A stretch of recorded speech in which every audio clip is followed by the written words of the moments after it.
last time, so I'm sitting up straight. My wife crushed me. God, there you go, better now. Looks the same to me. Yeah, that's what I thought too. Does she like your beard? It's the reason why I have it, so. Really? Yeah, she likes it. My boys like it. It's easier to get up in the morning, there's no doubt about that, so. Coach, obviously, I know that the head coaching thing isn't new for you, but what was it like the other night being able to do that here and just the atmosphere and everything involved and just the opening night of college basketball? It was probably anxious. I was anxious to start the game off and coming out. But then once you get into the game, you're into the game, and it was a lot of fun. I enjoyed it. You know, obviously our fans are great. They make us always feel good, and our guys played well in spurts. And we did some really good things to get people excited. Norm, on Mock Talk last night, Bill mentioned that he thinks it's going to be an interior-focused game. Do you see it the same way, and what does that mean to you? Without a doubt, they've got two big guys that in Nelson and Morgan that may be better than any big guy we play against in our league. I mean, they're that good. You know, one being 6'11" and being able to play out on the perimeter, shoot threes, handle it, drive it. They can play off the post. Morgan he's a load. He's a guy that can up and under you, very, very skilled, can shoot the ball to about 15 feet as well. So it's going to be a huge, huge challenge for us. Yeah, and I know the rosters are completely different 2 years ago compared to this year, but is there anything you can take from that close game against North Dakota State? Well, you know, the one thing is they did a great job. They had great length with that team that played us here, and they stayed between us and the basket. We didn't play very well. We didn't move the ball well offensively. We just got finished watching it as well. We didn't shoot it well at all, but our guys were very young too. It was during the COVID situation. Give them a lot of credit. They played well. They made big shots when they needed to, and they really spread us out quite a bit because they played 5 out with they had a big guy by the name of Rocky. At that time, it was about 6'9", but played out on the perimeter. So I think they're playing a little different than they were before because they got the two bigs. But they're a very, very well coached team. Coach Richmond does an unbelievable job with them. Coach, I know it's in the infancy, but in looking ahead, as you know, you've had great defensive teams most every year in the past 20. But with Kevin, KJ, Juan, and others, just what is the ceiling defensively for this team? We should be very good. We have an opportunity to be very good. We've got a lot of guys with good hands. They should be able to move their feet. We have a length. We've got to do a better job of protecting the rim, and that's our big guys.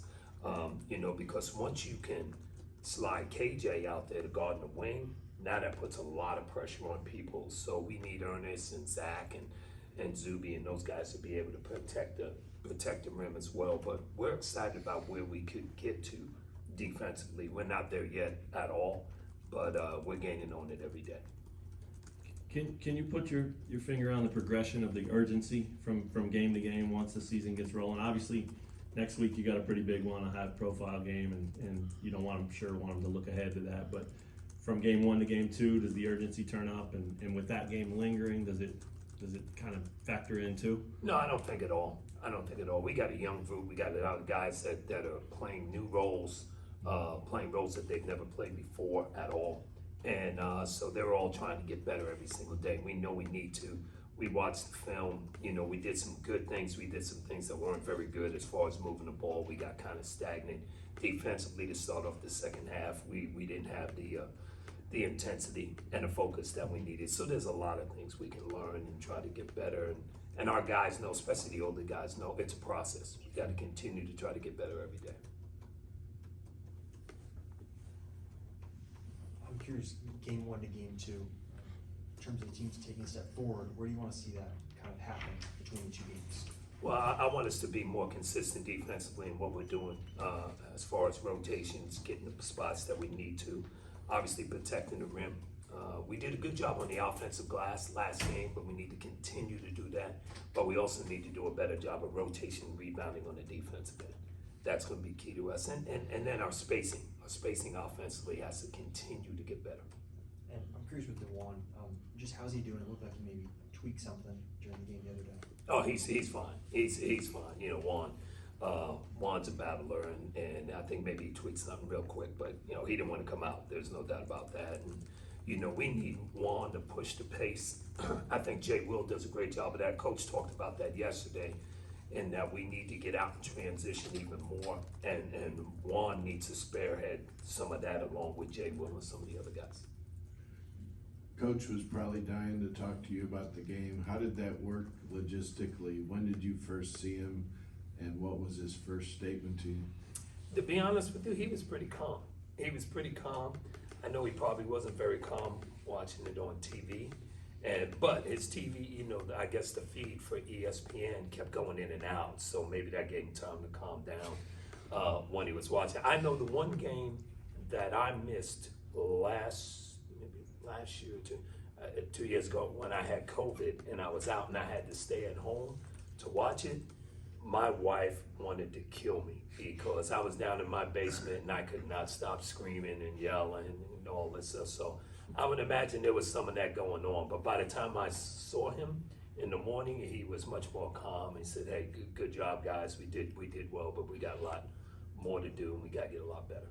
Did he ever text you like, "Norm, way to go, we won"? No. Or anything? No. And with the NCAA situation, stipulations, we can't talk until the next day. Can't talk till after 12 midnight, we can't talk. And I'll be honest with you, after 12 midnight, I was dead asleep, and I know he probably is already asleep by about 10:30. So. Have you guys settled on your fifth starter for game 2? I don't know. I don't know if we settled on it. There's different scenarios out there of how we got played, and you know, I know Coach is this way. We're not getting caught up in starters. All right, we probably have 6, maybe even 7 starters. We're not worried about that. What we're getting caught up is the best lineup we can put out there to give us the best chance to get off to a good start.